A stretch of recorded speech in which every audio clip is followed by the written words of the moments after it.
할렐루야. 네, 오늘도 이 거룩한 주일 주님 앞에 나와서 예배하는 저와 여러분들에게 하나님께서 큰 은혜를 주실 줄로 믿습니다. 우리 앞뒤 좌우로 인사하겠습니다. 은혜 받읍시다. 네, 잘 오셨습니다. 네. 미국 샌프란시스코에 가면은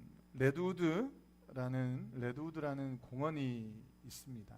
이 공원이 유명하게 된 계기 중에 하나는 뭐냐면 바로 이 공원이 우리가 잘 아는 영화의 그 쥬라기 파크라는 그 영화의 배경으로 등장을 했기 때문에 이 레드우드 공원이 굉장히 유명하죠. 미국 서부를 여행하면서 꼭 빼놓지 말아야 될 하나의 여행지라고 얘기를 하는데 꼭 기회가 되면 가봤으면 하는 마음이, 물론 제가 가봤다는 게 아니고 가봤으면 하는 마음이 있습니다. 제가 오늘 왜 이 레드우드라는 공원을 소개하냐면 이 레드우드라는 공원에 몇십 년 전에는 이 벌목 때문에 큰 어려움을, 그러니까 그 웅장한 숲에 90%가 넘게 90에서 95%가 이 나무들이 다 잘려갔다는 거예요. 그 미국에 이제 그 통나무들로 집을 만드는 어떤 붐이 일어나기 시작하면서 그곳에 있었던 많은 나무들이 잘려갔던 그런 일들이 있습니다. 그런데 그 지역은 원래, 이 연구가들은 이야기하기를 그 지역은 원래 사막 지역이었다는 거예요. 사막 지역에 물이 메말라 있는 그 어떤 사막 지역이 어떻게 그렇게 이 웅장한 숲이 우거질 수 있느냐라는 것들을 생각을 하게 되었는데요. 그런데 한 더위와 가뭄 때문에도 살 수 없을 것 같은 그 사막에 어떻게 해서 그렇게 웅장한 숲이 우거질 수 있었을까, 이런 부분을 가지고 한 학자가 연구를 하기 시작을 했습니다. 그런데 이곳에서 나무들이 자라는데요, 그 90에서 95%가 잘려져 나갔을 그때에는 50%의 나무가 있지만 땅이 점점점 메말라 갔을 때가 있었다고 연구가들은 이야기를 하는데, 과연 이유가 무엇이었을까 하면서 그런 생각을 하게 되었다는 것이죠. 나무 한 그루만 있어서는 이렇게 웅장한 숲이 될 수 없었던 이유가 무엇이냐면, 한 그루와 한 그루가 모여서 여러 나무들이 웅장한 숲이 되어졌을 때 그들 스스로가 나타내고 있는 습도라든지 그들 스스로가 머금고 있었던 그 습기나 물들이 함께 공유하고 있었기 때문에 서로가 같이 그렇게 그 토양을 그렇게 만들어 갔다는 거예요. 그러니까 말하고 싶은 것이 뭐냐 하면, 한 사람은 살 수 없지만 더불어서는 살 수 있다라는 이야기를 하고 싶은 겁니다. 그런데 정말로 그 레드우드를 연구한 그 학자가 이 공원에는 꽤 오래된, 그러니까 수천 년이 지난 나무들이 아직까지 남아 있는 거예요. 그런데 그 나무들이 어떤 종류의 나무냐면 참나무인데요, 높이가 어느 정도로 되냐면 90에서 100m 정도 된대요. 아파트로 따지면 30층 정도 되는 높이에 그런 나무들이 즐비하게 솟아져 있는 것이죠. 그런데 그 나무들이 어떻게 해서 이렇게 비바람을 이겨낼 수 있을까 연구를 하기 시작하면서 그 밑둥을 파보기 시작했는데, 어떤 것을 발견했냐면 나무와 나무들이 그 뿌리들이 다 이렇게 연결되어 있다는 것을 발견했다는 거예요. 그러니까 100m가 되는 그 높은 나무들이 어떻게 그런 모진 풍파에 이겨낼 수 있을까 연구를 했는데, 결국에는 그 아래에서는 함께 손을 잡고 있었다는 이야기죠. 여러분, 교회도 마찬가지인 것 같아요. 교회가 건강한 교회가 되기 위해서는 한 사람이 잘한다고 해서 건강한 교회가 되는 것이 아닙니다. 그것은 그냥 건강한 성도일 뿐이죠. 그런데 한 사람이 모여서, 그 건강한 사람들이 모여서 함께 위로하고 격려하고 세워나갈 때 그 교회가 바로 건강한 교회가 될 줄로 믿습니다. 오늘 제목은 변화의 새바람인데요, 이 변화의 새바람이 우리 더확장교회에 불어나기를 소망하고요, 뿐만 아니라 더확장교회뿐만 아니라 여러분들의 가정에도 직장에도 이 변화의 새바람들이, 성령의 바람이 불어나기를 소망합니다.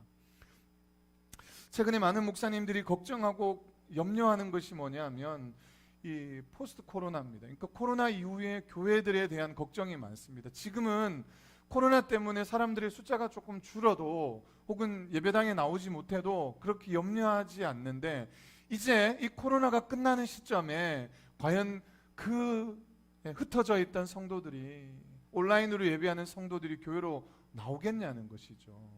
그래서 많은 목사님들이 걱정하는 것이, 그러면 이 코로나 상황이 아닌, 전시 상황이 아닌 상황 가운데서도 온라인 예배가 하나님이 기뻐하는 예배일까라는 어떤 의문들을 품으면서 거기에 대한 신학적 연구가 지금 다각도로 이루어지고 있습니다. 사실 앞에 서 있는 목사도 그것이 맞다 아니다라고 이렇게 말하기가 쉽지는 않습니다. 그런데 분명한 것은 성경은 우리에게 말하고 있기를, 성경은 우리에게 분명히 그 부분에 대해서 제시하고 있는데요, 이 말씀을 들으면서 정말 무엇이 진리인지 깨달을 수 있기를 소망합니다. 어쨌든 한 사람이 한 교회에 염려하고 걱정하고 있는 부분들은 그들이 조금씩 이제 모이는 부분들을 모이지 않고 혹여나 혼자서 신앙생활에도 충분히 할 수 있다라고 생각하는 그런 생각들이죠. 그런데 교회는 혼자서 신앙생활을 하는 것이 아니고 함께 세워져 가는 것이 교회입니다. 그래서 너 혼자만 신앙생활 잘하라고 예수님은 말씀하지 않으셨고요, 늘 함께 말씀하셨습니다.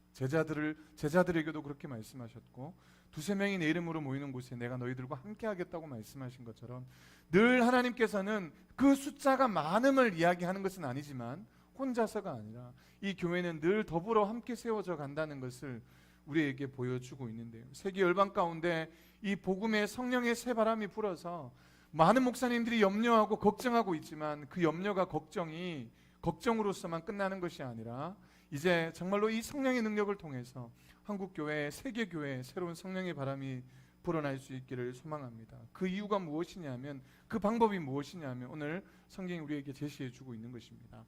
최근 제가 이제 페이스북에 목회자 그룹이 있어요. 목회자 그룹이 하나 있는데 그 목회자 그룹에 어떤 분이 글을 남겼습니다. 제가 김포에 가게 되는데 김포에 좋은 교회, 건강한 교회를 좀 소개해 달라는 거예요. 그래서 어떤 분이 그 밑에 댓글을 이렇게 남겼습니다. 뭐라고 남겼냐면, 어디든 가서 건강한 교회를 만드심도 좋을 듯요, 이렇게 그 댓글을 달았던 거예요. 그러니까 건강한 교회를 찾지 말고 당신이 가는 곳에 건강한 교회가 될 수 있도록 그곳을 건강한 교회로, 좋은 교회로 만들라는 이야기죠. 사실 이거는 누구나 잘 알고 있고 누구나 다 알고 있는 사실이지만 쉽지는 않습니다. 그러나 중요한 것은 우리가 가는 곳에, 우리가 있는 곳에 그곳이 건강한 교회고 그곳이 좋은 교회 되어지기를 소망합니다. 여러분, 더학장교회가 여러분들이 있기에, 저와 여러분들이 있기에 건강한 교회 맞습니까? 아멘 소리가 작아요. 건강한 교회 맞습니까?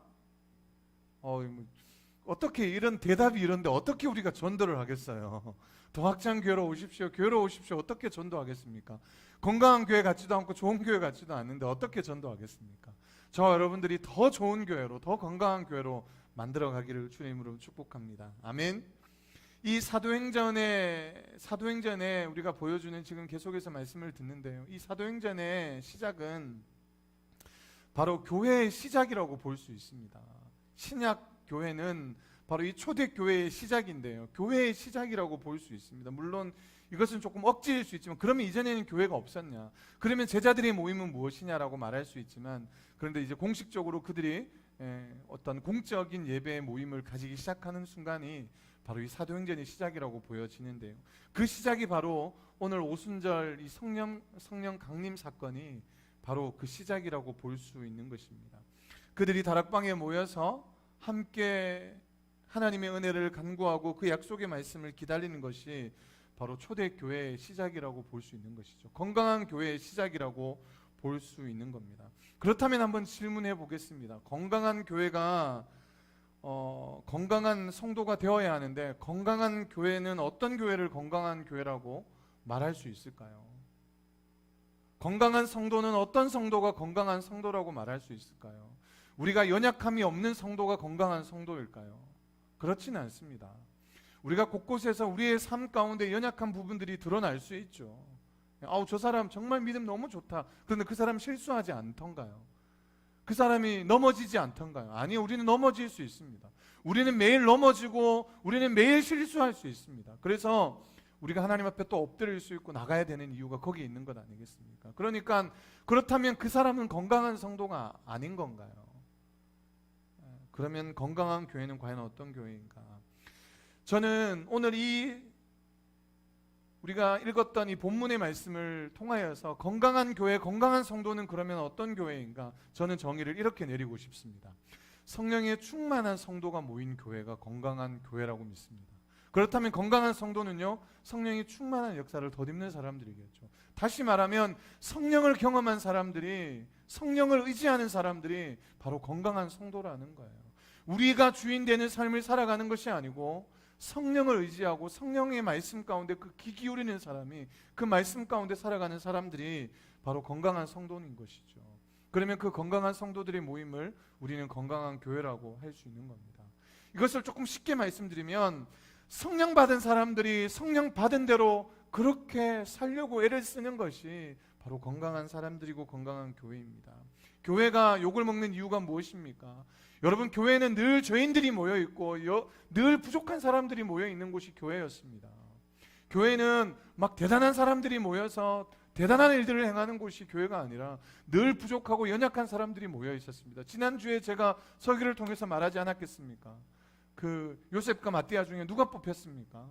우리는 누가 봐도 요셉이 뽑힐 것 같았고, 누가 봐도 그를 소개하는 것을 봤을 때, 거창한 그 상황들을 봤을 때 마띠아가 뽑힐 것이라고 생각하지 못했지만 결국은 하나님은 마띠아를 뽑으신 것 아니겠습니까?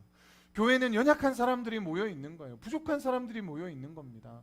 그런데 중요한 것은 무엇이냐면, 부족함 그대로 모여 있는 것이 아니고, 여러분, 성령을 받은 사람들이, 성령의 충만한 역사가 나타날 때 그 사람들을 통해서 교회가 계속적으로 역사가 나타날 줄로 믿습니다. 기독교는 예수님을 믿는, 그냥 믿는 것이 아니고, 그 믿는 것을 그냥 지적인 모습이 아니라 정말 우리의 믿음으로, 마음으로 고백하고 살아가는 사람들을 이야기합니다. 그러면 예수님의 제자들이 이전에는 성령의 충만한 모습들을 덧입지 못했는가? 그러면 이전에는 은혜를 받지 못했는가? 여러분, 우리가 이것을 착각하면 안 됩니다. 은혜 받는 것과 성령의 충만한 역사의 성령의 역사는 다르다는 것이죠. 예수님의 제자들이 귀신도 쫓았습니다. 예수님의 제자들이, 여러분, 질병도 고쳤고 많은 병들도 고쳤어요. 전도하는 곳에서 많은 기적의 역사들이 일어났습니다. 그러니까 예수님의 제자들이 막 기뻐가지고 좋아가지고 막 뛰었던 것 아니겠습니까? 물론 못 쫓을 때도 있었습니다. 그런데 이곳에는 성령의 역사가, 성령 받은 어떤 모습들이 과연 있었을까 하는 생각들을 해보게 되는데요. 은혜의 역사는 예수님께서 그들에게 능력도 주시고 은혜도 주셨습니다. 그런데 이제 예수님께서 그들에게 말씀하셨던 것이 뭐냐 하면, 성령의 충만함을 받으라고 말씀하셨고, 그 성령의 역사를 기다리라고 말씀을 했던 것이죠. 그런데 우리의 삶도 마찬가지입니다. 우리가 성령을 받지 않아도 신앙생활을 하는데 큰 문제 없는 것 같습니다. 제자들도 마찬가지였는데요. 성령의 역사가 없이도 충분히 살아갈 수 있습니다. 충분히 봉사할 수 있고 충분히 섬길 수 있고, 성령 충만함이 없어도 여러분 신앙생활 하는데 큰 지장이 없습니다. 왜? 우리가 가진 물질을 조금 나누면 되고요. 우리의 생각들을 같이 우리의 몸으로 조금 헌신하고 수고하면 되니까요. 그냥 목사님 말씀하시면 좋은 말씀이구나, 그래, 그냥 그렇게 살아야지, 이렇게 생각하고 가면은 충분히 그렇게 살 수 있습니다. 그런데 예수님께서 충분히 살 수 있지만 그들에게 성령의 충만함을 입으라고 말씀하셨죠. 그래서 오늘 이 2장의 말씀이, 이전에 우리가 계속해서 들어왔던 말씀, 이제 그 약속의 말씀, 충만의 역사가 그들 가운데 어떻게 나타나는지 보여지고 있는 것인데요. 오늘 이 말씀을 좀 보면서 우리가 어떻게 해야 할지 바라봤으면 좋겠습니다. 기독교를 믿는다는 것은 막연하게 그냥 교회를 다닌다라는 의미가 아닌 것입니다. 이 변화의 사람을 경험하는 것이죠. 변화의 새바람을, 변화의 성령의 능력을 경험하는 사람들이 반드시 필요합니다. 그래야지만 교회가 건강한 교회로, 건강한 성도로 설 수 있는 거예요. 여러분, 우리의 생각으로, 우리의 주관으로 그렇게 살아가다 보면은 결국 무너지고 엎어질 수밖에 없는 거예요. 여러분, 예수님을 사랑했던 그 제자, 우리가 잘 아는 베드로는, 여러분, 예수님을 3번이나 부인했지 않겠습니까? 물론 그것 때문에 눈물 흘리면서 회개했던 역사가 있었을 것입니다. 그런데 어떻겠습니까? 다시금 그는 어부의 삶으로 돌아갔던 인생을 살았습니다.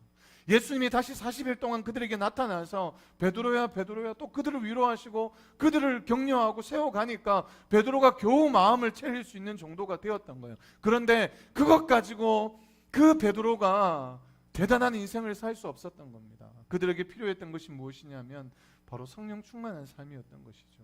그 약속의 말씀을 기다렸던 예수님의 수많은 제자들에게 예수님이 나타나셔서 성령의 충만함을 덧입은 것입니다. 제가 지난주에 예수님을 따랐던 제자들이 했던 것이 무엇인지 세 가지로 말씀을 드렸죠. 첫 번째는 모여서 기도했던 것이고요. 두 번째는 부족한 사도를 채웠던 것이고, 마지막 세 번째는 연약한 마띠아가 뽑혔던, 왜 그가 뽑혔는지에 대해서 제가 설명을 드렸습니다. 그런데 오늘 우리가 다시 한번 생각해 봐야 할 것은 무엇이냐면, 예수님의 약속을 믿고 예루살렘을 떠났지 않았던 사람들이 이 약속을 받았던, 성령을 받았던 사건에 대해서 조금 더 집중적으로 봤으면 좋겠는데요.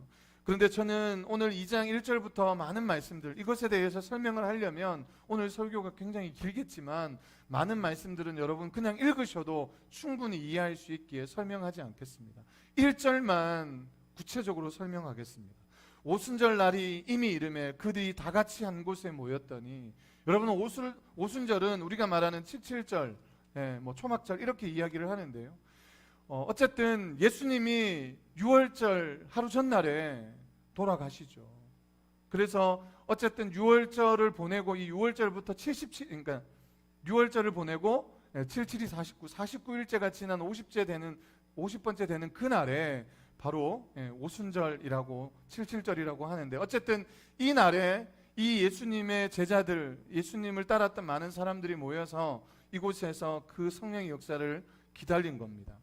그런데 저는 한번 여러분들에게 도전하고 생각해 보고자 하는 것은 무엇이냐면, 이 예루살렘을 떠나지 말고 예수님이 기다리라고 해서 이 예루살렘을 기다리고 있었던 제자들의 마음을 한번 살펴보자는 것이죠. 제가 지난번에 말씀드렸듯이 떠나지 않고 기다린다는 것은, 그곳에 머물러 있다는 것은 보통 일이 아니라고 말씀을 드렸습니다.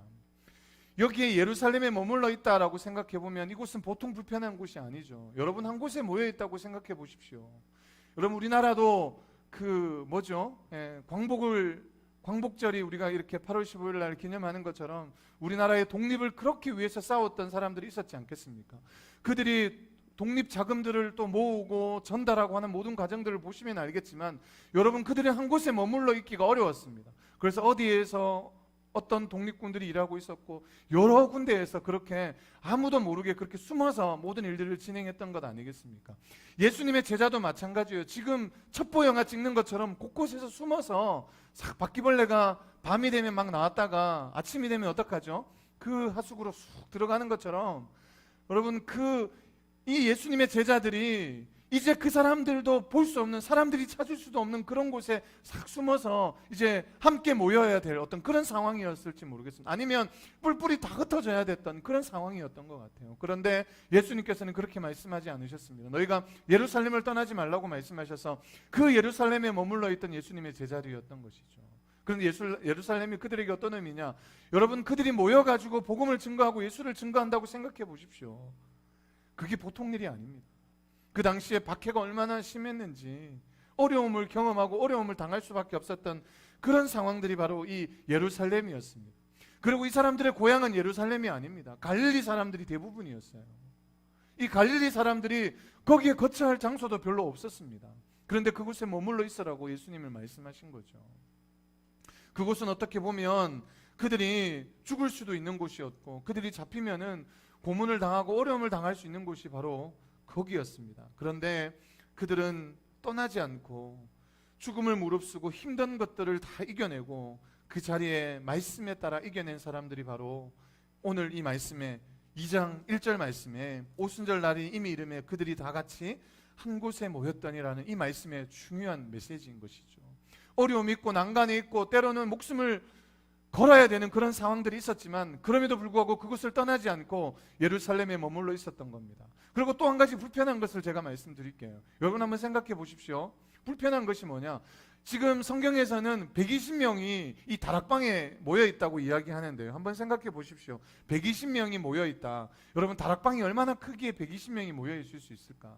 그런데 저는 어떤 학자는 이것을 다락방이라고 말하는 사람도 있고, 어떤 사람은 예루살렘 성전 그 위에 꼭대기층이다라고 하는 학자들도 있습니다. 그런데 저는 이 누가가 기록하고 있는 것처럼 1장 13절에 기록하고 있는 것처럼 그 다락방에 모였다라는 말씀을 저는 그 부분을 좀 믿습니다. 왜 그렇게 생각을 하냐면, 일단은 그 당시에 부유층의 사람들이 살았던 집은 굉장히 넓었고, 그리고 어떤 자료들을 보면 그 다락방에는 충분히 120명이 충분하지는 않지만 그만한 숫자를 들어갈 수 있는 넓은 공간이 있었다라고 이야기하기 때문에 그렇다는 것이에요. 그래서 저는 생각해 보기를 사람들이 충분히 알 수 있는, 사람들이 찾을 수 있는 곳에 예루살렘 성전이나 그 2층이나 꼭대기에 있었던 것이 아니고 사람들이 쉽게 찾을 수 없었던 곳에, 그러니까 누구의 집에, 마가의 집이라고 어떤 사람들은 이야기하는데 어쨌든 그 마가의 집이었든 누구의 집이었든 쉽게 찾을 수 없는 그 2층에, 그 다락에 그들이 있었던 것이 아닐까 생각해 봅니다. 그런데 그 다락이 조금 넓었다고 가정을 해봐도 120명이 그곳에, 물론 정확한 숫자는 아니지만요, 120명이 그곳에 있었다고 한번 생각해 보십시오. 얼마나 불편할까요? 여러분, 화장실이 아무리 기존 좀 잘 사는 집이라 해도 화장실이 한 수십 개나 될까요? 그렇지 않습니다. 몇 개 없는 그 화장실. 여러분, 이렇게 우리처럼 지금 중국이 여러분 아시는지 모르겠지만 찬송가 한번 부르면 몇 시간을 찬양한대요.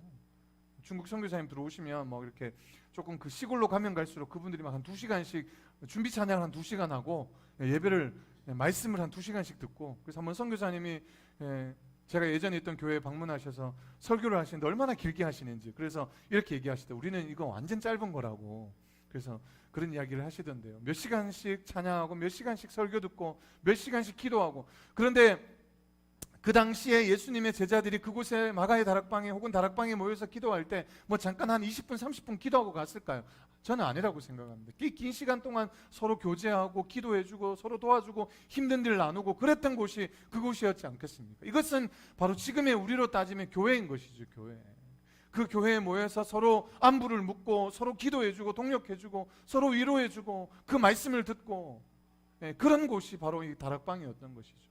그런데 그곳이 얼마나 불편했을까요? 120명이 넘게 그 자리에 모였을 때 화장실이며 물이며 더위며 모든 것이 아마 불편했을 겁니다. 그런데 그 불편을 감수하고 무엇 때문에 그 자리에 머물러 있었다고요? 하나님의 말씀에 따라서, 예수님의 그 약속의 말씀을 따라서 그들이 그곳에 머물러 있었기에, 불편함을 감수하고 때로는 어려움을 감수하고 힘든 일들을 감수하고 그곳에 있었기에 하나님의 약속의 말씀을, 약속의 은혜, 성령의 역사를 경험하게 된 줄로 믿습니다. 여러분, 편한 곳만 찾아가다 보면은 그곳에 은혜가 없을 수도 있어요. 자꾸 편하게 하다 보면 여러분, 은혜 받기가 더 어렵습니다. 조금 불편해도, 조금 힘들어도, 그곳에서 정말 힘들어도 사모함으로 가지고 있을 때, 오히려 힘들 때, 오히려 어려울 때 더 그곳에 은혜가 임할지 모르겠습니다. 여러분, 주차를 한다고, 우리 교회는 그렇지 않습니다만 어떤 교회는 주차장이 좁아서 주차를 한다고 동네 몇 바퀴씩 돌다가 들어와가지고 힘들게 겨우겨우 주차를 해서 들어오는 분들도 있을 수 있고요. 그리고 더워가지고 에어컨이 잘 작동하지 않아서 더워서 설교 내도록, 예배 내도록 부채질을 하면서 예배를 드릴 수 있을지도 모르겠습니다.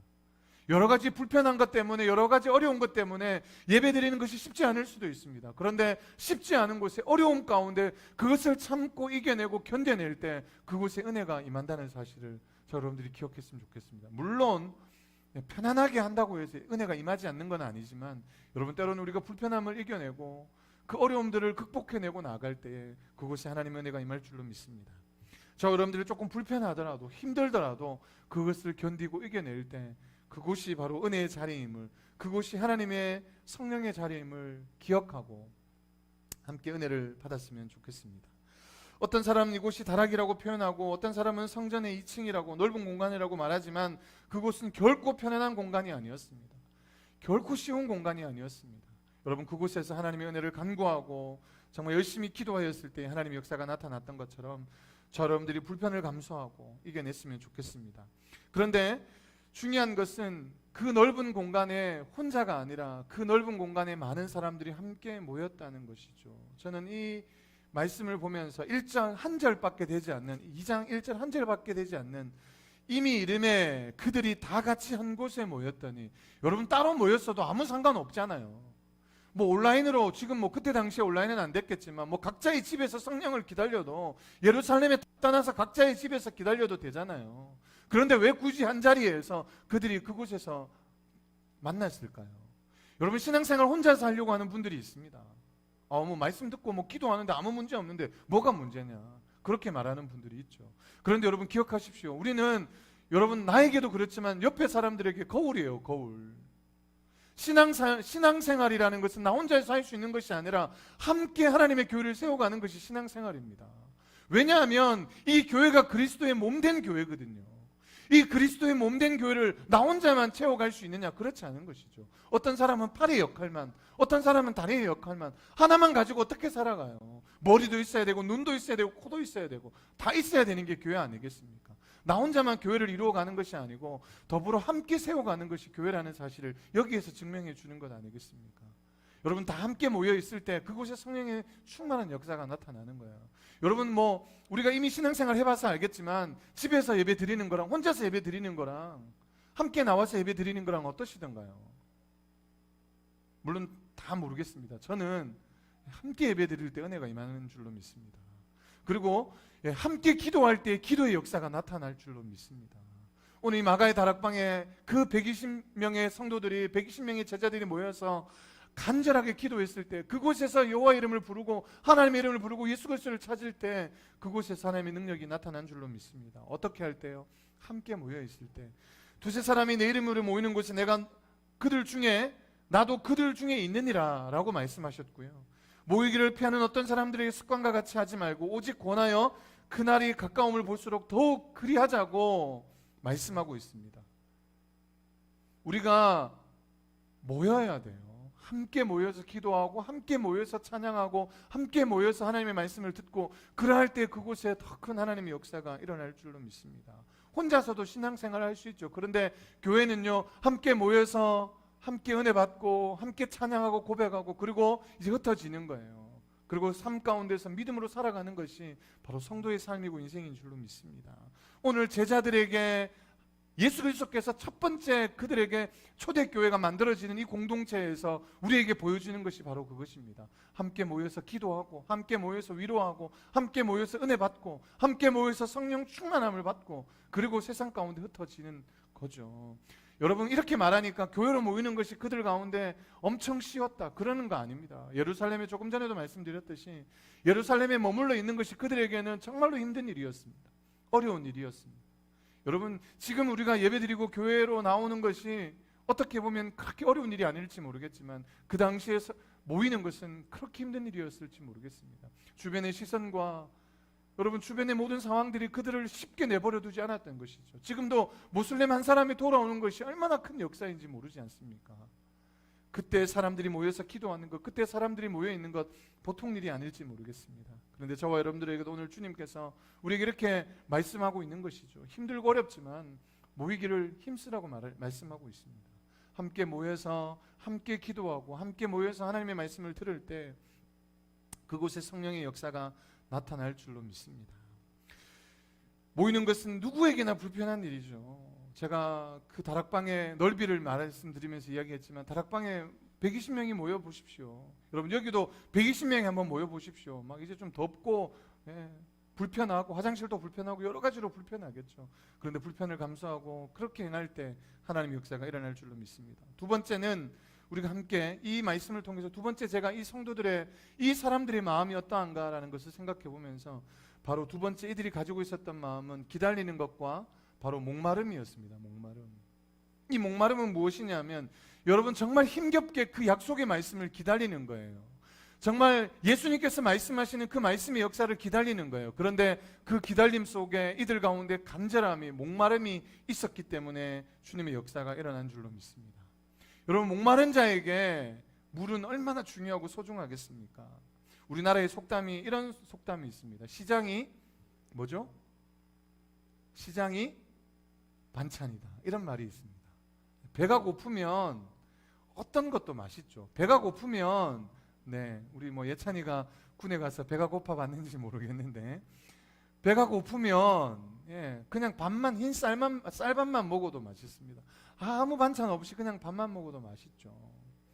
여러분 정말 간절히 원하면 진짜 목마르면 어떤 것이라도 우리가 그렇게 감사하면서 먹을 수 있는 것 아니겠습니까? 불평이 언제 나오냐 하면 여러분 배부를 때 목마르지 않을 때 불평이 나오는 것이죠. 이 제자들의 삶 가운데 그 성령의 충만한 역사를 경험한 이유 중에 하나가 뭐냐 하면 바로 목마른 상황이었기 때문에 간절함이 그들 가운데 있었기 때문입니다. 우리 가운데 성령의 충만한 역사를 입기 위해서는 이 간절함이 있어야 됩니다. 이 목마름이 있어야 되는 것이죠. 정말 목말라 있을 때 간절하게 주님을 찾을 때 오늘 성령께서 우리의 삶 가운데 만나주시고 그 은혜를 우리에게 주실 줄로 믿습니다.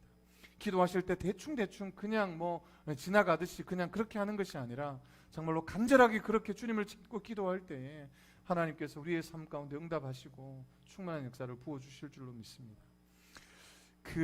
제가 김혜자 씨 간증을 이렇게 설교 준비를 하면서 한번 들었는데요. 이 김혜자 씨가 어떤 분인지 다 잘 아시죠? 전원일기에서 큰 인기를 끌었던 분이시죠. 어린아이들은 친구들은 잘 모를 수 있는데 이분이 책도 쓰셨습니다. 뭐 꽃으로도 때리지 말란가 아무튼 그 책도 쓰셔서 제가 그 책도 한번 읽어봤는데 이분이 월드비전의 한국 친선 대사로도 활동을 하고 계시는 그런 분이시고 많은 크리스찬들 중에 많은 그 연예인들이 있지만 그 연예인들 중에도 좀 굉장히 인정을 받는 그런 기독교인으로 인정을 받는 분이 바로 김혜자 씨입니다. 그런데 이 김혜자 씨에게 지금은 아닌데 예전에 신앙생활을 하는데 방해되는 한 가지 요소가 있었습니다. 그것이 뭐냐 하면 바로 담배였습니다. 담배. 이 김혜자 씨가 어렸을 때부터 일찍부터 이 연예인 활동을 하면서 담배를 이렇게 배워서 담배를 폈던 것 같아요. 그런데 담배를 오랫동안 피다 보니까 담배를 끊지를 못하는 거예요. 그래서 그 딸이 간증한 내용을 보면 우리 엄마는 성경을 읽으면서도 담배를 폈어요. 이렇게 이야기를 하더라고요. 근데 남들이 보기에는 굉장히 신앙심이 좋고 믿음이 좋은 사람처럼 보이지만 담배를 피면서 물론 그거 빼고는 진짜 신앙이 좋은 사람처럼 좋은 사람처럼이 아니죠. 진짜 신앙이 좋았다고 그 딸은 이렇게 이야기하는데 그런데 많은 사람들이 그 모습 때문에 실족할까봐 한 번은 이 딸이 도저히 안 되겠다 해서 이제 작정 기도를 들어가기 시작했다는 거예요. 작정 기도를 딸은 미국에 있는데 미국에서 작정 기도를 들어가기 시작했대요. 작정 기도를 들어가서 열심히 기도하는데 수개월이 지나서 어머니에게 전화가 온 겁니다. 딸에게 전화가 온 거예요. 그래서 이야기하는데 얘야 내가 요즘에 그 끊기 힘들다는 담배를 끊었다고 그렇게 자랑을 하는 거예요. 그래서 언제부터 끊었냐 하니까 자기가 기도하기 시작한 그때부터 그 김혜자 씨가 담배가 끊은 거예요. 어떻게 끊었냐고 물어보니까 그렇게 대답을 해주더래요. 아니 어느 날 갑자기 그냥 담배 피우고 싶은 생각도 없고 나 끊어야 되겠다는 생각이 들더라는 거예요. 그때가 언제라고요? 그 딸이 작정하고 기도하기 시작했을 때, 간절함으로 기도하기 시작했을 때 하나님께서 그 사랑하는 딸의 기도를 들으셔서 결국은 지금도 피는지 안 피는지 제가 확인할 수는 없지만 그런 간증을 한 것을 봤습니다. 여러분 간절하게 주님을 찾을 때 간절하게 구할 때 하나님의 역사가 나타날 줄로 믿습니다. 오늘 우리가 이 말씀을 생각하면서 물론 성령의 역사를 우리가 생각해 보면 오늘 말씀을 보면 성령이 없이도 교회 생활 할 수 있을 것 같고 성령이 없이도 충분히 우리가 사는데 지장 없을 것 같지만 제가 이것을 비유로 생각을 해보면 이렇습니다. 지난번에도 한번 말씀드렸지만 여러분 초대 이스라엘의 왕이 누구냐 하면 사울이죠. 사울과 마지막 사사인 이 사물의 인생을 비교해 보면 어떨까 하는 생각이 들고요. 조금 더 쉽게 설명드리면 사울과 다윗의 인생을 생각해 보면 어떨까. 다윗이 그 시편을 보면 늘 이렇게 얘기했습니다. 주의 성령을 내게서 거두지 마시옵시고. 그러니까 늘 그가 갈망하고 기도했던 내용들이 그러한 기도였는데 어쨌든 성령의 역사를 하나님의 역사를 기대하고 늘 성령의 충만한 역사대로 살아가기를 원했던 사람이 다윗이지 않겠습니까? 그가 가는 곳마다 늘 승리하게 만들었던 것이 하나님의 역사였던가 반면에 사울의 인생은 실패한 인생이고 성령의 역사, 충만한 역사, 그 안에 성령이 없는 사람의 모습을 사울의 모습으로 우리가 빗대어서 설명해 볼 수 있지 않겠냐는 것입니다. 우리가 그냥 신앙생활 할 수 있습니다. 그냥 믿음 생활을 하는데 큰 지장 없습니다. 그런데 성령의 충만한 역사가 우리의 삶 가운데 나타나지 않으면 늘 그곳에 분쟁이 일어나고 늘 그곳에 어려움이 생기고 힘든 일들을 만나기 마련인 것이죠. 우리가 기도할 때 우리가 간절히 그렇게 주님을 찾고 원하면은 하나님께서 그 성령을 우리에게 주실 줄로 믿습니다. 할렐루야. 그래서 여러분 이미 성령을 경험하신 분들도 충만함을 위해서 기도해야 되는 거예요. 충만함을 위해서 기도해야 되는 거예요. 그냥 성령 받은 것으로 끝나는 것이 아니고 그 성령의 충만한 역사를 위해서 기도해야 하고요. 혹은 성령이 뭐지? 성령의 역사가 뭐지? 하는 분들은 오늘 이 사도행전 말씀 2장 이 말씀을 읽으면서 성령의 역사를 위해서 기도하십시오. 그러면 그 성령의 역사가 우리에게 임할 줄로 믿습니다. 이 성령의 역사를 제가 간략하게 설명만 드리고 오늘 마칠까 하는데요. 성령의 오늘 이 역사는 세 가지로 이야기합니다. 하나는 바람 같은 또 하나는 불같은 성령, 또 하나는 이제 방언의 어떤 모습으로 성령을 묘사하고 있는데요. 신학자 스토트는 이렇게 얘기합니다. 이 성령 강림에서 수반되는 세 가지 현상은 바로 복음 전파와 관련이 있다라고 이야기합니다. 그러면서 설명한 것이 뭐냐면, 강한 바람은 으르렁거리는 듯한 그 강력한 바람은 무엇이냐면 바로 복음을 전파하기 위한 능력을 의미하는 것이고, 그리고 그 불의 역사, 불같이 갈라지는 것은 이스라엘이 하나님의 뜻을 전하기 전에 사명을 가지고 복음을 전하기 전에 그 이사야가 제단 숯불 위에 그의 입술을 대었던 것처럼 우리가 먼저 하나님 앞에 경건해지고 우리가 먼저 새로워지기 위해서 그 불로 우리를 정결하기 위한 그 성령의 역사가 바로 그것이다라고 설명하고 있고요. 마지막 이 방언의 역사, 그러면 왜 예수님께서 그 마가의 다락방에서 바람 같은 불 같은 그리고 그 성령의 역사가 어떻게 방언으로 이렇게 막 터지고 나왔느냐? 이 방언의 역사도 마찬가지인 것이죠. 복음을 증거하기에 딱 알맞은, 여러분 언어가 통하지 않고 그 사람들이 가는 곳마다 복음을 전할 수 없지만 땅끝까지 복음을 전해야 되는 그 예수님의 제자들에게 사명이 전해졌기에 그들 가운데 성령의 역사가 무엇입니까? 입을 트게 하신 거예요. 그래서 어떤 사람들은 그것을 방언을 외국어다라고 말하는 분들도 있고, 외국어도 맞죠. 그런데 어떤 분은 영적인 언어다라고 말하면서 하나님 앞에 교통하는 어떤 언어다라고 말하는데, 무엇이 맞든 그 성령께서 어쨌든 그 복음의 도구로서 그렇게 사용을 하셨다는 것이죠. 저와 여러분들이 이 스토트가 이야기한 걸로 따진다면 성령의 충만한 역사를 통해서 우리가 할 수 있는 것이 뭐냐 하면 바로 교회가 교회되게 하는 것이고요. 그 초대교회 공동체 가운데 성령의 충만한 성령의 역사들을 통해서 하나님이 하시고자 했던 것은 무엇이냐면 복음의 확장이 일어나기를 원했던 것인 줄로 믿습니다. 성령의 새바람, 변화의 새바람을 통해서 교회의 본질들을 회복하고 모여서 예배하고 더 건강한 교회, 더 건강한 성도가 세워지는 것을 예수님께서는, 하나님께서는 원하셨던 것이죠. 이 마가의 다락방에서 성령 충만한 역사는 바로 한국 교회가 이 세계 열방의 교회들이 더 거룩한 교회로 세워지기를 원하는 하나님의 초석과 같은 그런 역사인 줄로 믿습니다. 저 여러분들이 성령 충만함을 원하십니까? 성령의 역사를 원하십니까? 그 성령의 역사를 통하여서 나를 통한 변화가, 그 성령의 바람이 나를 변화시켜 나가는 그 역사가 교회를, 가정을, 또 여러분들의 직장을, 우리의 속해 있는 모든 것들을 변화시켜 나가게 하실 하나님의 놀라운 도구가 될 줄로 믿습니다. 오늘 저 여러분들에게 이 충만한 역사가, 성령의 역사가 필요한 이유가 바로 여기에 있는 것이죠. 그래서 우리가 어떤 곳에 있든지 어느 상황에 있든지 복음을 증거하는 복음 증거자로, 하나님을 간증하는 간증자로 세워지기를 소망합니다. 가면은 교회 자랑하고 가면은 예수님을 증거하는 여러분 그런 사람 되어지기를 소망합니다. 할렐루야. 목사가 이렇게 툭 치면 말씀이 나와야지, 목사가 툭 치면 맨날 이상한 것만 나오고 그러면 되겠습니까? 성도라고 하는데 이 사람이 교회에 다니라고는 한 번도 하지 않는다 생각해 보십시오. 어떨까요? 저와 여러분들이 가는 곳마다 주님을 증거하고 주님을 자랑하고, 꼭 교회를 나오라는 이야기가 아니라 주님을 증거하고 주님을 자랑하는 그런 사람 되기를 소망합니다. 어떻게 할 때요? 성령의 역사가 임할 때 저와 여러분들이 그런 증거자로 세워지게 될 줄로 믿습니다. 힘들고 어렵지만 우리가 그 하나님의 약속의 말씀을 기다리면서 함께 모여서 더 모이기에 힘쓰고 더 기도하는 자리에, 말씀 듣는 자리에, 여러분 힘들지만 어렵지만 그런데 그곳에 우리가 머물러 있을 때 하나님 행하시는 기적의 역사를, 은혜의 역사를 경험하게 될 줄로 믿습니다. 오늘 그 하나님의 역사가 저 여러분들의 가정의 삶에, 또 우리 교회에 더 나타나기를 소망하고 더 힘있게 세워지기를 소망합니다. 기도하겠습니다.